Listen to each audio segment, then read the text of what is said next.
I'm Dan Smolen. I built a successful executive career in marketing and communications before becoming a top headhunter and founding my own executive search firm.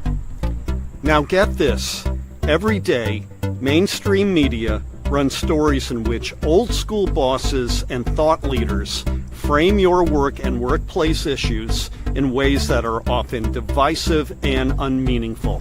And that's just crazy. The time has come for you to answer the question, what's your work fit, so that your work and career fit who you are, how you want to live, and what you want your lasting contributions to be. What's your work fit? It answers your questions and tackles the issues that keep you up at night about advancing your career in this time of workplace revolution. So let's get started.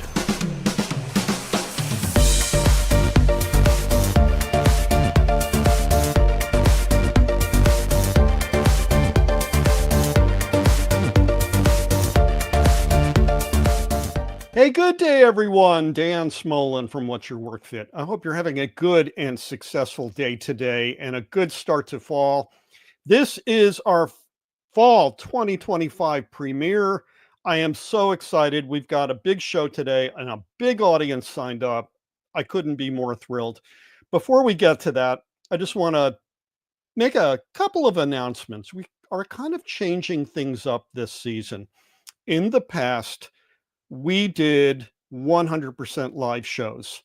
And that's, a great experience. But what we are learning is that as good as they are to do them all the time, oftentimes guests cannot make our live show production calendar timeframe.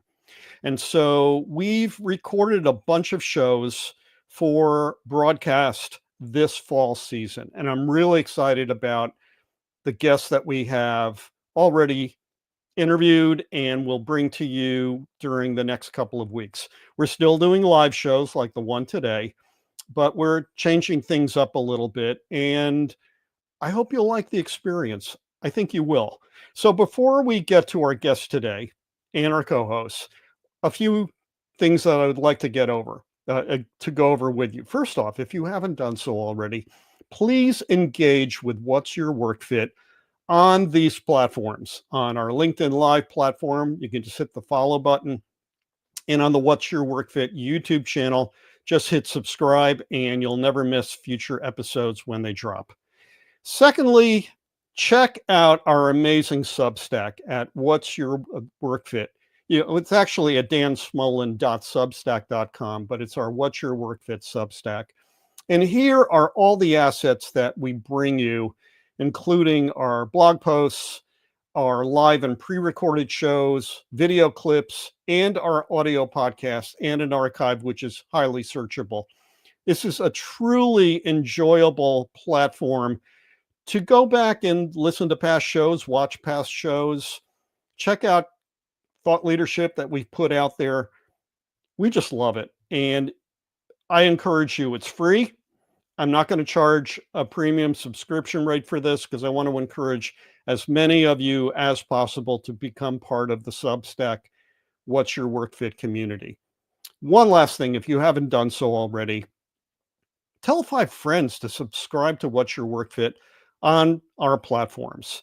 It's a great way to build our community, and this is how we do it. It's the old-fashioned way. We're not paying out of pocket to promote our show. We're doing it completely earned media. So thank you. I really appreciate it. And thank you for being part of this experience. We are starting our 4th year of What's Your Work Fit. I cannot believe it. I remember the first show like it was yesterday. Okay, without further ado, it is my great pleasure to introduce to you our guest today, Ram Srinivasan. Good day, Ram. Good day. Thank you for having me back. Great to be here. Good to see you, my friend. You are such a popular guest, and it is just a thrill to start the new season with you. For those who don't know Ram, let me fill you in. He is the Global AI Strategy and Adoption Leader for JLL, where he spearheads initiatives to leverage cutting-edge AI technologies while ensuring their responsible and ethical implementation. He's also a prolific author. He wrote The Conscious Machine: From Artificial to Enlightened Intelligence, and just released his new AI themed mystery thriller, Blank 8, which I just got a copy of. Thank you so much. I really look forward to digging in. Look forward to hearing what you think, Dan. It's my first foray into fiction, and it was a fun adventure writing it. Well, let's bring our co hosts in. First up, Mark Gilbreath from LiquidSpace. Good day, sir. Hi, Dan. Hi, Ram. Great to see you both again. And taking time to read the new book is Ram Saele I'm from sorry, Narragansett. I was buried in the middle of this book. Everybody has to get this book. You'll love it. Great to be with you all. Thank you. Great to see my friends here. I want to get this thing started. We got a big show today. Our topic today: how is AI changing human-centered work? So, Ram, get us started. How are we changing human-centered work with agentic AI? Easy questions first, then. So I would say, Dan, just for everyone who's tuning in, a quick worldview on things that are happening, but directly to address on how is AI changing human-centered work. Most of us on this call, what the work that we're doing, we call it knowledge work, but no one ever said that knowledge work was the pinnacle of all work. So I would say that we are on this continuum of various types of work leading up to knowledge work. And as we go forwards, the next wave, it likely looks something like high precision knowledge work. And what I mean by this is, consider if I said to you 100 years back, go manufacture a Ford Model T, you would do it a certain way. It might be less nuanced than what you do right now. You'll do much more high precision engineering as of today. Regulation has changed. You might think about safety differently. Sustainability, pollution controls, all of those things have changed. You might think about that differently. You might bring more technology into the vehicle. So manufacturing processes have become more precise. Knowledge work similarly becomes more precise as we go forward. Anything that is mediocre is free. So now everyone needs to be exceptional. And how you marry your skill sets with AI and bring your edge to AI generated outputs, your personalization, your unique taste and flavor to those outputs, that's where knowledge work is going. And then if you want to expand this further, we are going towards wisdom work, where we are bringing more human wisdom into our work lives. And this might mean um, elements like ethics, morality, those kind of things definitely get amplified, but also judgment, critical thinking, and the human flavor, which becomes more important as we go forwards into our world of work. Dan, Fran, and Mark, I'm happy to give a quick world view as well in terms of AI and updates. We may need 2 hours, but I'll try and compress it for our audience and say in the next 2 minutes. Let me give a worldview AI update in the next 2 minutes. Well, get us started. Um, Dan, you mentioned there is previous episodes on Substack already and available via LinkedIn search as well. So look up what we said last time around. But then Yeah. going from there, since we last spoke, AI models now have breached expert level intelligence on number of Google proof Q&A benchmarks. So there's a firm called Epoch AI that does analysis of various AI models. And you can now see that whether it's Grok 4 or O3 or GPT-5 or the Llama models or the Gemini models, they're now above expert level benchmarks. The IQ of these models, when we last spoke, was hovering around the 120 mark on Mensa IQ test. And 120, just as a reference, average human IQ is 100, PhD level intelligence typically 120. Now these models, GPT-5, are touching 140 IQ. This is genius level IQ. And this is where on the last show as well, we said you now have 1,000 PhDs in your pocket, and you can leverage that power of intelligence available to all of us. And I can sparsely believe that most of these models now are available for free. So Hmm. Claude 4.1 Opus, GPT-5, Gemini 2.5 Pro, Perplexity models, Llama, Maverick 4, all of these models are at that level of intelligence. So this is one major change since we last spoke. We've also seen a massive hiring in the AI space, and I call this the hunt for the top 1,000 AI minds, the folks who can build the foundational models, the infrastructure powering these large language models. So there's a hiring spree in that space, and we've seen $100 million salary packages. Wow. In some cases, even stretching up to a billion, by the way. And that $1 billion salary package was declined.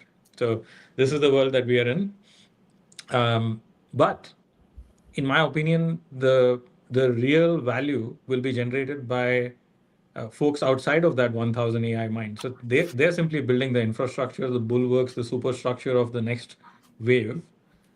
Think of it as the building blocks of the internet. The value does not come from the building blocks. It comes from the users, from the builders, from the creators, the innovators who build upon that platform. So that's where we are at. The other major change is most companies now recognize the value of AI. Like 99% of companies understand the value of AI. The other 1% haven't read the memo yet. Right.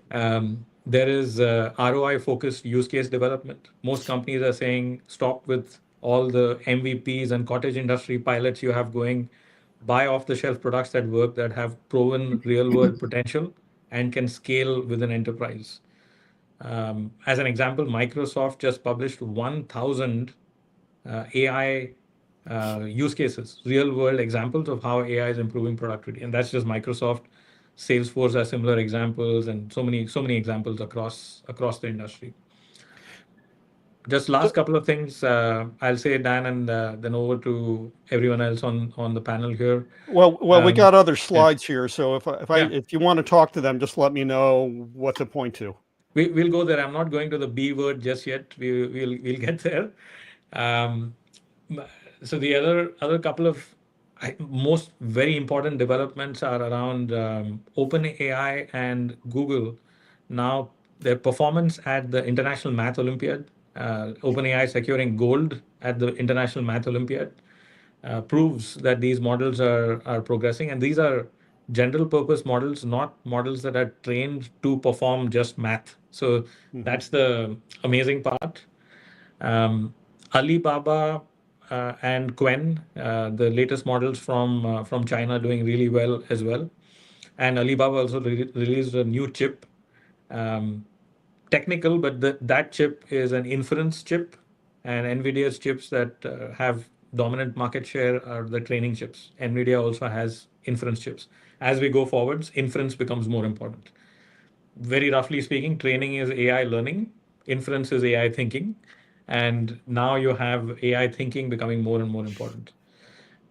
Just the last piece I'll say is we have had tremendous focus over the last 5 years, especially in the real estate and workplace arena, on hybrid.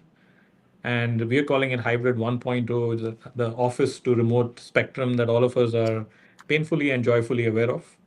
And now the next version of hybrid is hybrid 2.0, the human machine spectrum, where many leaders are looking at that spectrum going, how do we solve for this? The easy parts are the tasks that are human only or machine only. The really hard part is where you get human and machine to collaborate, and what role does each play so that it is a synergistic partnership. So I'll pause there, but lot more to unpack, including risks and job loss and bubble talk and all of that. We can get to that as well. Happy to share and discuss on all of Okay. the subjects. Should we go to the slides or go to Fran, Sure. because he's champing at the bit? Yeah, I can see 5 questions from Fran already. Okay. Fran, take it away. Okay. I had no idea where we're going to start today, but I think we're starting in a good place. Ram, you indicate the approach, the North American approach. I say that because this is basic, this is Canada and US primarily. And of course, you're in Toronto. Have taken a capitalistic approach to the development of AI. It's the big companies with huge investments, stock prices going off the chart, leaders paying hundreds of millions of dollars to get people to work there. Okay. I can imagine what Xi Jinping is thinking about that in Beijing today. Probably, why would we pay that? Yeah. They caught him on a hot mic today telling Putin he's looking forward to living to 150 years old. That's with a brain implant. Anyway, right. So the Western approach, the North American approach, is high priced, high investment, really expensive. And we've seen so far a little bit of the results of that with the MIT study, that it's still not really clicking yet. Okay. But those that want to play at the enterprise level have to pay, right? Versus the Chinese, and particularly you mentioned Alibaba's new chip, which I don't know if it's like the M100 NVIDIA, but it's moving in that direction. They're working on a low price, low cost, free, open sourced approach where anybody can come in there.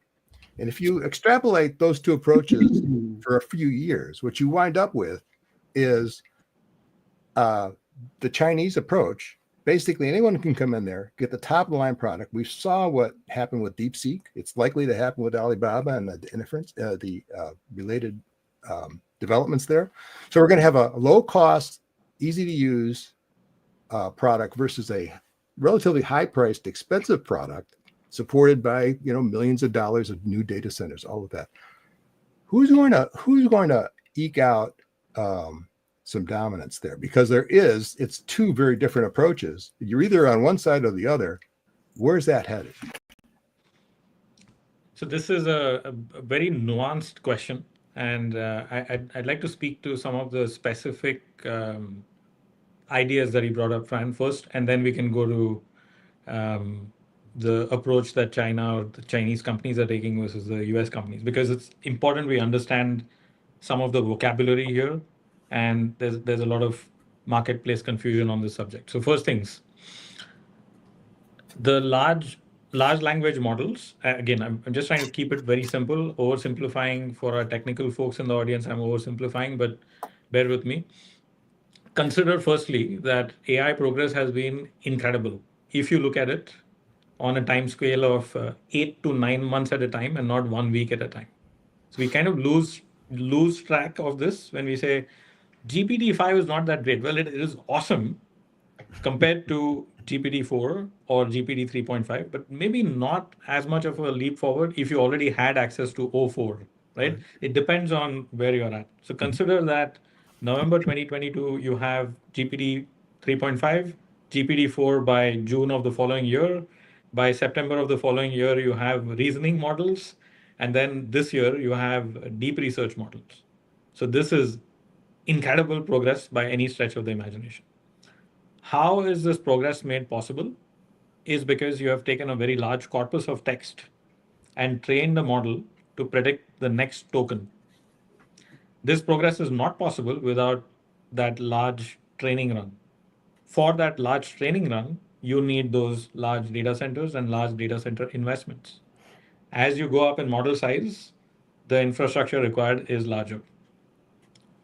Now, think of these models as teachers, and you can now train a smaller model on the larger model to learn the tricks of the larger model as a student model. So this is your small language model. You can take a large model and train a small model on it. But think of these as two curves that are going upwards at the same time. So as large models get larger and larger, smarter and smarter, you will have smarter and smarter small models. But you need the large model to train the small model. So this process is called distillation. But this is not an isolated process because technology architectures will change, innovation will come in. Right now you have deep neural networks, which is a very specific way of training AI models. You will also see symbolic reasoning being combined with this. Symbolic reasoning, for lack of a simpler way to think about this, rules-based, some logic, as opposed to the model learning itself. So when you combine these two things, neurosymbolic reasoning, you'll have another wave of innovation kicking off. So this is the bedrock of ideas to think about when we say the US has it. It's a nice story to think about it this way, that the Western world has invested in a certain technique. East is more innovative and there's a different way of thinking. And it's a nice story. It fits, but it's not entirely the truth. There is, for example, Microsoft also had a model called 5PHI, a small language model that was released in 2023, which is, a small language model can work on edge compute and all of those things on your phone. And that model's progressed further. There are other models like Orca, etc. So there are small model innovations that happened before DeepSeek did, which did not get as much of press. So this is a parallel process and development. So this is kind of the, let's call it the software. The hardware piece, which is the infrastructure. Like I said in the opening, you have two types of roughly chips or technologies. You have training and you have inference.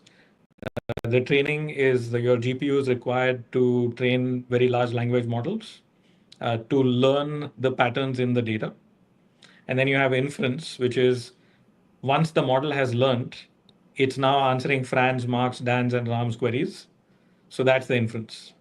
That doesn't require as much compute. But as you can imagine, as the volumes go up, you need more of those chips as well. So these are the two parallels. And Alibaba and others who have released chips out of China recently are all inference-based chips. NVIDIA still dominates the training part of it. And the import restrictions right now with China mean that they don't have access to the latest NVIDIA chips. That may change over time.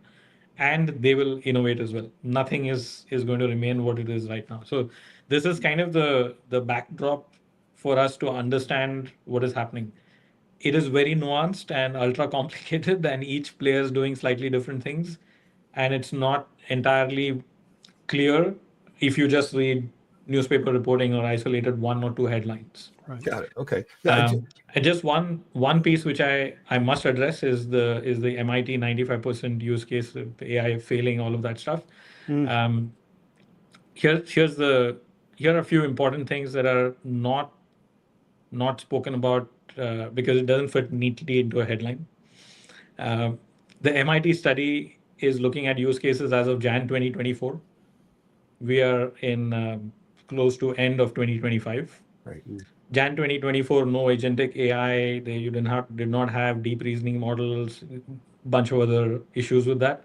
It's looking at about 153 companies. So roughly small subset. It's Q&A based. All of those things. However, it has very valuable insights. What's the most important insight there? It's not that the technology is failing. Organizations don't know how to implement this technology is the finding. Okay, I'll follow up on that point because I think this is really at the heart of the matter. And I saw recently a video that Julie Sweet did as a podcast, our podcast, which is unbelievably interesting. 1 hour if you want to spend the time, where basically what she says is that the biggest problem we're running into is that organizations are trying to retrofit AI into existing manual processes. Yes. And that you really can't start there. What you really have to do is wipe out everything that you have and start over with a digital focus to get as much work done by the bots and with less work or higher level work done by humans. And in order to do that, you really have to make a huge investment in retooling the knowledge work community or the knowledge work portion of activities within companies almost from scratch. I mean, it's a huge opportunity for companies like Accenture for sure, but it's going to take some guts to say, I'm going to do that and we're going to start over and it's going to take a year. Help us understand how organizations can make that leap and do it effectively and maybe at various levels outside of the Fortune 1000. Can smaller organizations do that? And how can they do that? Yeah, I mean, firstly, Accenture, well done with reinvention services, bringing services together, being AI first. So they're walking the talk, which is really good to see. Whether or no small companies can do this, I think the opportunity right now is for every company to think about this exactly the way Julie Sweet has described. And others like Mark Anderson calls this the 6th bullet point syndrome. You have a bunch of folks going off to a corporate offsite. They discuss various things. And then somebody's like, hey, that AI stuff, we didn't talk about that. Oh yeah, AI, 6th bullet point. This is the unfortunate reality of things, and you can't duct tape AI onto existing processes. Duct tape. Like that. Like from my perspective, when somebody says AI first, that does not mean that you start saying, I have AI now, what do I do with it? It means that I need to think about my business differently with this new toolkit that I have that includes AI. AI is a resource, it's a tool, it's not a value proposition. And as long as companies are thinking about it in that fashion, they will be successful, agnostic of size. I think we're going to see incredible innovation happening. We are going to see incredible job creation happening. We will have turbulence also. We will also have job loss. So we are in this super position where both things can be true. It is hype, but at the same time it's underhyped. This is also true. So I see this as a moment where anyone of any size can come up with ideas and implement them very, very quickly and leapfrog competition. That's the opportunity. Got it. Thank you. Mark? Ram, I'm sitting here listening to you and Fran in your discourse, and I'm thinking about the fundamental premise of Dan's show, which is what's your work fit. So, and I'm thinking about the the knowledge worker in the market or the student who's moving through the final stages of their educational preparation for a career, and they're thinking about what their intention is regarding work fit. What career have I chosen? And I can't help but think about the time scales that AI is advancing on.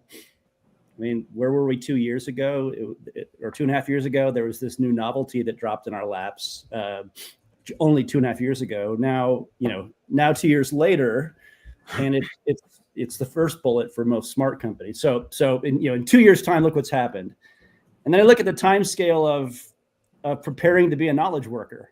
I've got my 12 years of undergraduate education. I'm probably thinking about career paths by the time I get to, if I'm a STEM kid, I'm thinking about career when I'm a sophomore, junior, senior in high school, possibly. But certainly when I get into college, I chose a school, I chose a major with some intention, but that's 4 years long. Mm-hmm. And so you got one at Ohio State, right? Me? Yes. No, Virginia. Virginia. Sorry, I thought it was Ohio State. I've got a son at Kenyon, but nonetheless, I guess I see this incompatibility between the cycle time of preparing knowledge workers or wisdom workers, perhaps, that it's running impossibly too slow or too long, just given that it's training a human, versus the rate that AI is training and evolving. And 4 years from now, and the next generation of a college cycle from now, we're going to be 10 or 100x further along with what AI is able to do. How do you, if you were giving advice to your high school senior child, Ram, how would you rationalize sort of that conundrum, the pace with which they're going to move through the educational process versus the pace that the knowledge work landscape is evolving or transforming? Yeah. This is, how we talk about change is the only constant. Yeah. And I'm taking the word constant very literally here. When we say constant, it is a discrete idea. A constant is 1, 2, 3, 4, discrete idea, wave after wave of change. Now it's no longer that. Change is continuous now. It's 1.001, 1.002. It's every second of every day. It's everything, everywhere, all at once. This is change. In that type of a world, can you wait 4 years to acquire a degree? I don't believe so. Yeah. I think that the paradigm that we had for education has to change fundamentally.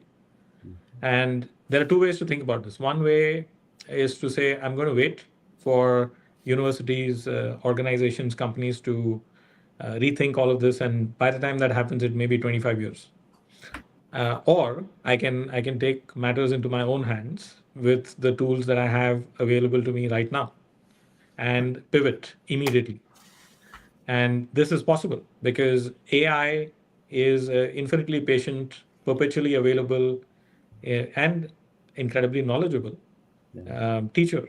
And if you use the tools appropriately, you can train yourself on almost anything. And one example, and I'll include it in our live show content, linked to a video that I saw recently from a company called Augmentables. Now, if you look at what's been developed here, incredible.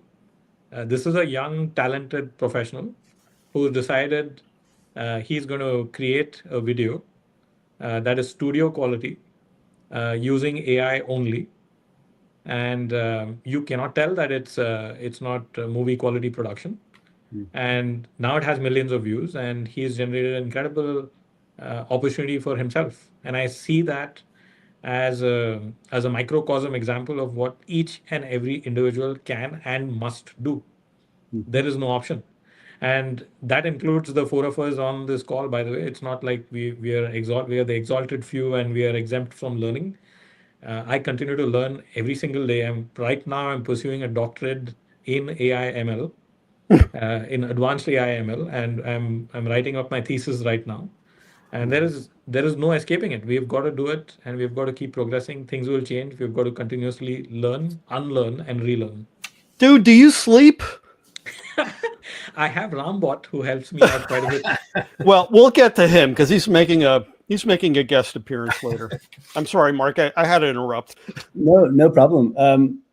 Maybe as a follow-up on that, Ram, I really liked the term that you framed of wisdom work. I do too. And I guess my first reaction to it was, hey, wisdom work.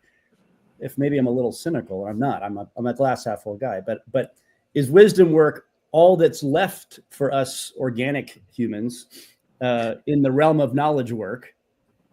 And are we being naive and presuming or luring the next generation of humans to pursue wisdom work, or is wisdom work's half-life fleeting? Like, is wisdom work also going to be usurped by the learning engines, the inference engines, the super intelligence, what have you, that is perhaps weeks, months, quarters, certainly not decades away?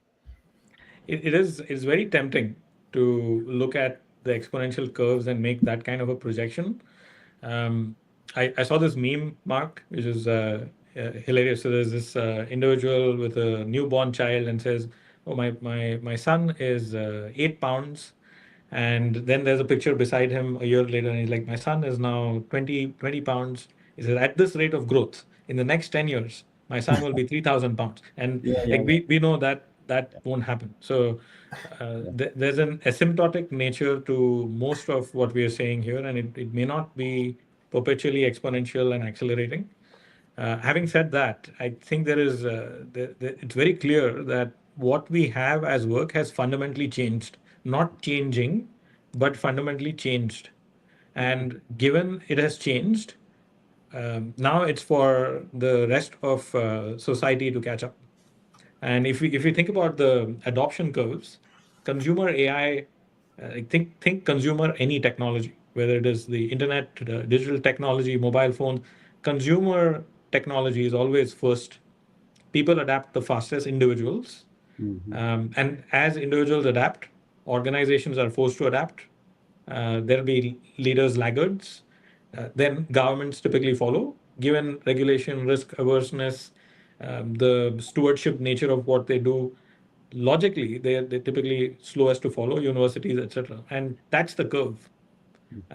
The pace of change may mean we may have, like I've said previously, a century of innovation in the next 10 years.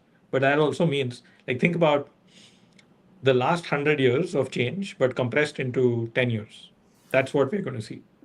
At the same time, that means that there'll be a century of disruption in 10 years. So the biggest skill set going forward is the resilience and the ability to adapt for each one of us and move quickly as things move. It won't be easy, but I can guarantee you it'll be fun. Well, yeah, it will be fun. I've got a lot to get to here. I first want to get to Professor Richardson's comment. He's asking, anyone on the panel curious about the protection from AI respecting employment levels as recently recommended by Jeffrey Hinton? I'm not familiar with Jeffrey Hinton. It's an interesting question, which is that, we're so subsumed by this idea that AI is just going to wipe out a lot of knowledge work, and in particular entry-level work. And to that point, I was part of a panel last week addressing an undergrad class at Ithaca College that was hosted by the former Dean of Communications, Diane Gajewski. And I can tell you to a T, those students are really freaked out about leaving campus and trying to connect with work, because they're already hearing that the entry-level work that existed in corporate life 3 years ago isn't happening. I mean, they're just not those hiring opportunities anymore. So Ram, I'm wondering if you could maybe try to address the professor's comment and talk to that. Yeah, great question. Thank you for the question. Jeffrey Hinton, of course, Sir Jeffrey Hinton now, Nobel Prize in Physics. And Sir Jeffrey, or Jeff as we like to call him in Toronto, godfather of AI. He is the creator of the neural network. So everything that powers today's AI models was created by Sir Jeffrey Hinton. The idea was created by Sir Jeffrey Hinton. In the 70s, 80s, he proposed and developed the world's first, what we are now calling small language. So he developed a small language model, which then germinated other things. Ilya Sutskever of OpenAI fame and now Safe Superintelligence was Sir Jeffrey Hinton's student. Mm-hmm. So, respected name and incredible work that he's done over the years. Rightly deserves the Nobel Prize for Physics. With respect to employment levels, isn't it fascinating that on the one hand, we have newspaper reports that AI is hype, 95% of projects are failing, it's useless technology, it's a bubble. And then the same newspapers will report the next day, AI has wiped out jobs, entry-level jobs are disappearing, companies are not hiring anymore, people are being laid off because of AI. So which one is it? It's probably both. And it's fascinating that I was reading this morning, I shared via LinkedIn as well. Axios published an article on why all of us should be AI obsessed. And there's a line buried in that article which says CEOs are budgeting now for roles that they cannot describe yet. Yeah. So in 18 months from now, they're going to make hiring decisions on roles that they can't name yet. And this is that expansionary effect that we are going to see with AI, where the AI encroaching upon human work is how we visualize this. So you have a circle of human work, knowledge work. Within that, you have AI. AI is eating that up. Eventually, there'll be no human work left. This is never how any technology has progressed. Every time there's a new technology, this is our fear. It's our limbic response. Whereas what happens is there's an expansion, and the space outside of that bubble has not been explored. So that is the human plus AI spectrum, and there must be some exploration there. Having said that, to the question in the chat and to Mark's earlier point, the pace of change is so quick here that there may be substantial impacts. Mm-hmm. And there needs to be discussion on this topic. There needs to be focus on this topic. There needs to be more momentum and impetus on how governments, organizations, etc., think about this. And training, learning, skill development, etc., cannot be left exclusively to individuals. There should be some societal push on this. There should be some organized government push on this. There must be some subsidization on this. There must be some incentives on this. So I agree with everything that Sir Jeffrey has said. Well, it's interesting, Ram and Fran and Mark. It's like we're drinking from a fire hose right now. And when you drink from a fire hose, you may not be intentional with the knowledge that you're taking in. You may accept it. And here's two case studies where I want to get into how agentic AI has impacted work. The first is headline from Bloomberg. Study of 67,000 job interviews finds AI outperforms human recruiters. I guess you can say anything, right? I don't know if this is universally true, but maybe in this case AI did a better job of doing the work that I used to do as a recruiter. And the other, another case study about what's going on is when ChatGPT thinks that I'm a white guy, and this is from one of our new community members, Nancy Gonzalez, who on LinkedIn prompted ChatGPT to say, okay, I published this work.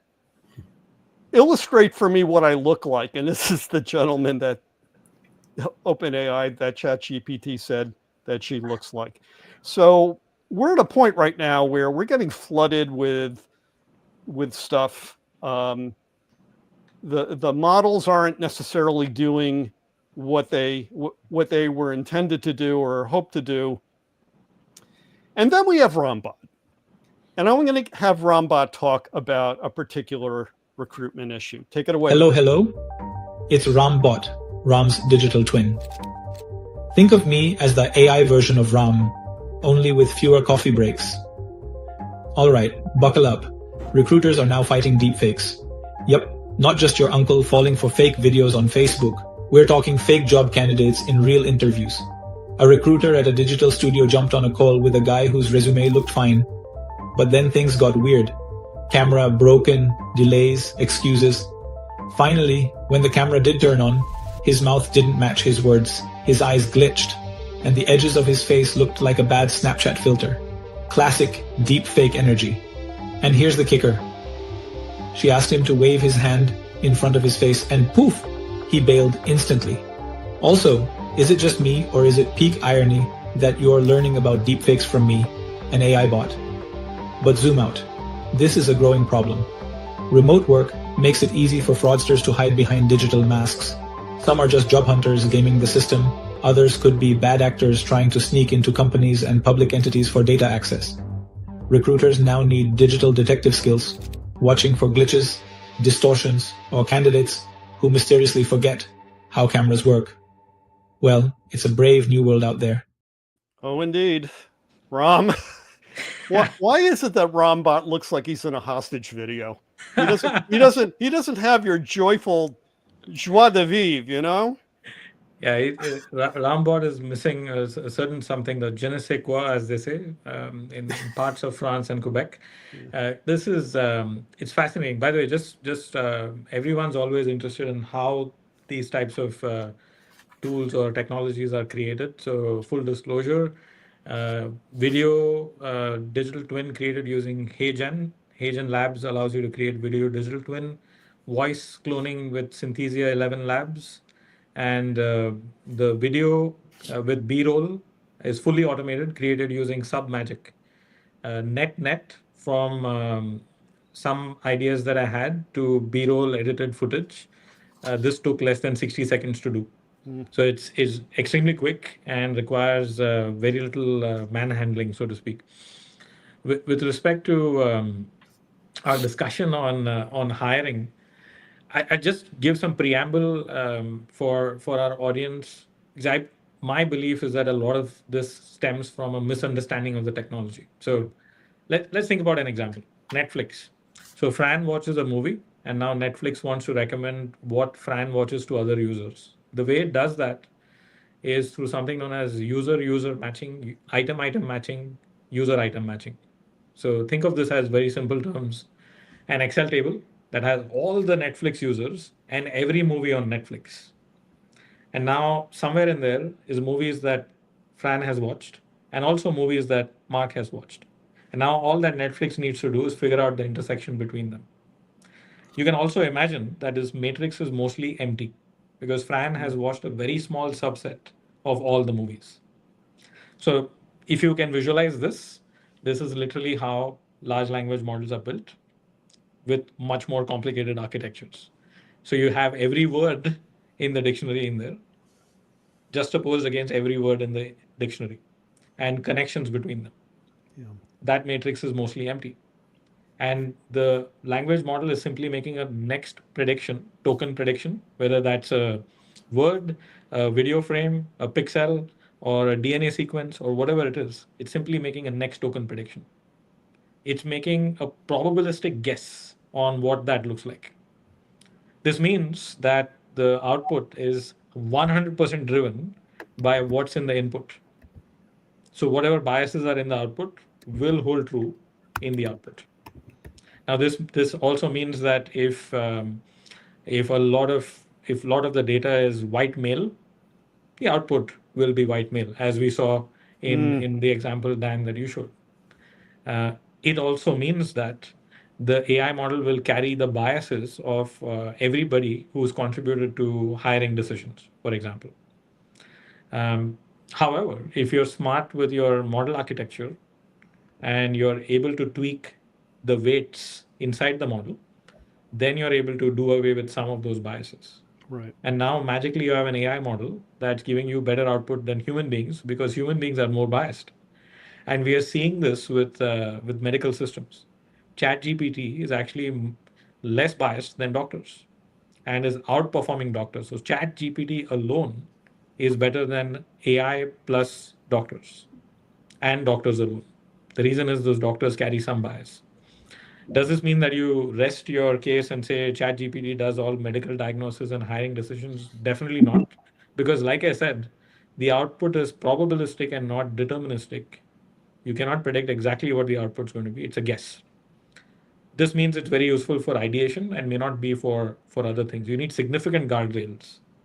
And therefore, I view this wave of agentic AI as being a longer cycle for implementation and not few months. Chatbots, easy. Agentic AI, really hard. Because now you've got to guardrail it, protect it, ensure it's giving you the output, expected output. Like VLOOKUP works 95% of the time. You will never use it in a business circumstance. Same logic with agentic AI. I just wanted to follow up one quick point about all of this, Ram, is that as consumers of news and information vis-a-vis AI, we take everything literally when we should be reminding ourselves caveat emptor, buyer beware. Yes. And for the person who is gullible enough to use AI to screen remote candidates, not aware of whether or not they're speaking to a bot or not. I mean, there are some companies that are getting fleeced right now by bad actors who are taking paid positions for work that should be done by humans. And I think in all these cases, we have to be smart enough to know if I'm going to use ChatGPT to outline a white paper on a particular subject, that at the end of the day, we're not going to put our name on the paper until we have physically checked every annotation, every point made in that paper. We're not going to take anything for granted. Would you agree with that? To an extent, yes. And therefore, I don't see this as a death of expertise, but a redefinition of expertise, in the sense that consider that white paper example, Dan. So imagine that you asked an AI to write a white paper on the future of work and workplace. And now it comes up with 15 ideas. Fran, as a real estate expert, Mark, as a real estate expert, can look at that and go, okay, these 6 ideas really good. The other 9, not really, not going to work in the real world. So, but how do you get that knowledge? You get that knowledge because you have worked in the real world and probably written many of those papers. And this is the risky area that we are reaching, where if you don't write those papers, how do you know what to look for? And the flip side of that coin is, if an AI could do it, why should a human do it? So we're stuck there, and this is the hybrid 2.0 equation, which is not easy to solve. There are no easy answers here. You have to go case by case. The technology is not static; it is evolving and improving. As it improves further, gets more reliable, you have more deterministic outputs. You can use it. Then you don't need to check every item, Right. and maybe you can get a sense of whether it's making sense or no. You can have AI models checking the work of other AI models, so something known as chain of debate, where you have one model checking other models' work, they debate amongst each other, produce an output. Already implemented, by the way. Moody's deploys a system where there are 35 AI agents working in parallel, creating research reports. Microsoft has done this in the intelligence space, where they have generated a super intelligence system for medical diagnosis, Right. which is now at 85% on the NEJM benchmark, the medical benchmark. Human doctors are at 50 odd percent. So that's the incredible pace at which this is changing. Right now, still deterministic. As we go forward, becomes more and more predictable as outputs, and then we can use it in business context. I'm seeing, by the way, there are a few more questions from our Well, audience. we've got comments, and Yeah. we can certainly address them after the show. Mark, I know you had a follow up. Yeah, and short answer is fine on this, Ram, but it may drag you down a rabbit hole. I know Fran and I spent a lot of time thinking about workplace, given our career paths, and certainly, Ram, you work at one of the juggernauts of commercial real estate and workplace creation. Thinking about Clayton Christensen's book from the 90s, The Innovator's Dilemma, Yes. which posited that large established companies tend to struggle to embrace or leverage the innovations of new technologies because they've optimized around prior processes. And I think about the service provider establishment, if you will, that's very much optimized around specialized human talent, brokers and outsourced business providers, but large staffs to facilitate transactions in facilities management and property management and the like. The question for you, I suppose, is how vulnerable do you sense that service provider community to be in the face of AI as a enabling technology, given that AI is implicitly digital and so much of the work of corporate real estate has been people-based in the past? Are they too big to fail, or are they vulnerable? Yeah, great question. And like my opinion is that JLL and companies like JLL, they're very unique. There are one or two companies like this on planet Earth because it's so diverse, the business. And I would say all companies, including JLL, have made very good investments into technology, tried to hedge their bets and implement in the right spaces. So within the JLL context, the examples that I would give is we have, like, if you look at a snapshot of right now, JLL has something called JLL Falcon, which is JLL's AI platform. We have JLL GPT. We have invested in PropTech through a fund called JLL Spark, SparkX, all of those good things. But that didn't happen yesterday. It's been happening since 2010. So it's an overnight success that's taken 15 years. So there's a lot of investment that's happened. Stuff that's on the fringes eventually becomes BAU, and that's a cycle that's repeating itself. And I see that there are parallels and learnings from IT and HR that real estate must watch out for. The classic example right now, Mark, and I'm going to give an example that aligns beautifully with LiquidSpace's business model. So bear with me. There is something called shadow IT right now, which and shadow AI that every cybersecurity professional is dealing with. So shadow AI is essentially an employee using AI tools that are not approved by the employer. 85% of knowledge workers right now use shadow AI. Yeah. And the document uploads to AI systems not approved by companies has grown to 156% of what it was 3 months back. So shadow AI is not reducing, it's increasing. Now, if you have shadow AI, why do you have shadow AI? Because people interact with AI systems outside of enterprise, and they're like, hey, the implementation that you have is from 6 months back. Might as well be the dark ages. My chat GPT, for which I am paying a pro subscription, is way better. So I'm just going to use that. Why am I saying this? Because I think we have entered an age of shadow CRE, where businesses are going to say, hey, CRE, if you cannot move quickly enough, you can't keep up with the pace of change. I'm going to do my own real estate. And I'm going to do a deal, strike a deal directly with LiquidSpace. And I'm going to take up flexible space as required. So this is the dichotomy and the pace at which things are changing. So there are two options. One is we hold on to 2019 business models, pre-pandemic business models, or pre-AI business models, or we synchronize with the times and set our time clocks for September 2025, where things are moving really quickly. And we as CRE need to move at the pace of business. And so at JLL, we work with Fortune 500 companies. And I can tell you that every CRE professional, every CRE leader is thinking exactly along these lines, where they're saying, hey, we've been challenged by C-suite business leaders to move quickly, move at the pace of business. How do we do it? And this means contracts need to change, more technology needs to come in, experience need to be uplifted, um, organizational stance changes on multiple topics every day. How do we keep up? It's a very different dynamic. So I see this as a time where CRE becomes more important. Physical space becomes more important because how you don't know if you're talking to Ram or Ram bot.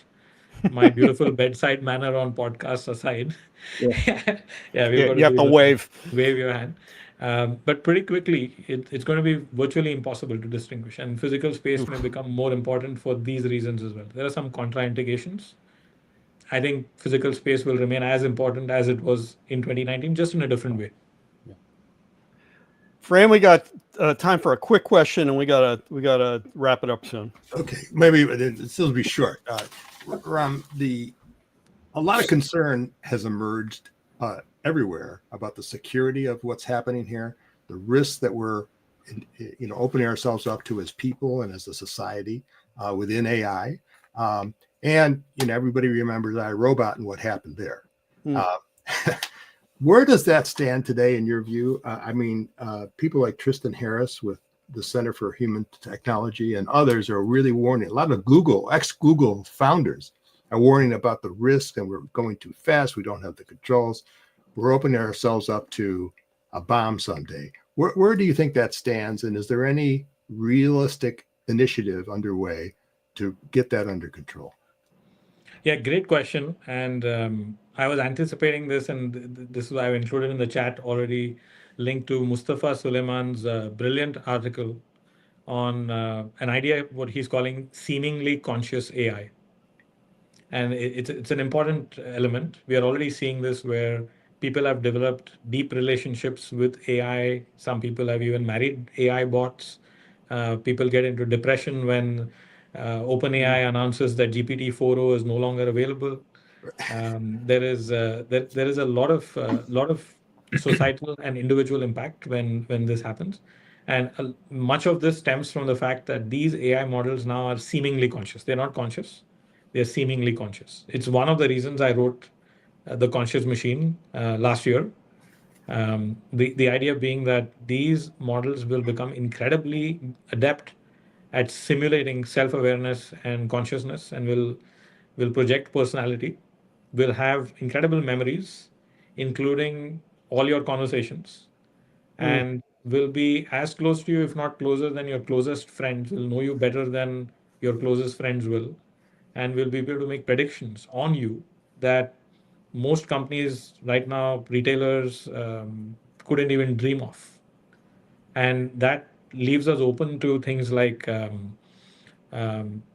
campaigns which are very targeted, and many other risks, which is why responsible AI becomes incredibly important. How we use data and protect confidentiality and your own private information becomes incredibly important. Information sharing becomes incredibly important.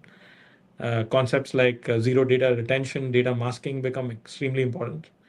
And I would invite everyone to look at World Economic Forum responsible AI and what's happening there. I'm part of World Economic Forum's a global AI initiative on responsible AI, and there's some amazing work happening. Every Fortune 500 company is on there. CIOs, CTOs, CHROs, CEOs are part of that forum, and rest assured that every company is thinking about this, and governments are thinking about this. So it's an important topic and requires collective focus. That's good news. Thank you. Awesome news. Guys, we have run out of time, and we went long today. This has been a lot of fun. Final question for you, Ram. I know we've asked this of you before, but it begs the question again. What's your work fit? What attribute, condition, experience, place, or state of mind makes work a wonderful part of your day, doing many wonderful, meaningful things, and not the all-consuming time suck of a day? What's your work fit? It's I was thinking about this, Dan, because I knew you were going to ask this question, and I was like, what am I going to say? I've said some things in the past. How does that change? And for me, I don't know about others on the call here, Mark, Fran, and Dan. For me, AI has made work way more joyful. It means I have a lot more work. Like, for example, when Bill Gates says that you'll work only 2 hours a week or something, I think he's missed one sentence. You'll work 2 hours a week, but you'll have 10 jobs. Right. So this is what it feels like. I feel like I have 10 jobs, but each of those tasks, each of those job bundles have become incredibly joyful because I can exercise so much more, learn so much more, deliver so much faster. So for me, joy is what work should equal as we go forward, and not burden. That is wonderful. I know Mark's got to leave. Fran and Ram, join me in the green room. We'll see you next week, everyone. Thank you. Thank you all. Bye-bye. Thank you. Great Bye. show.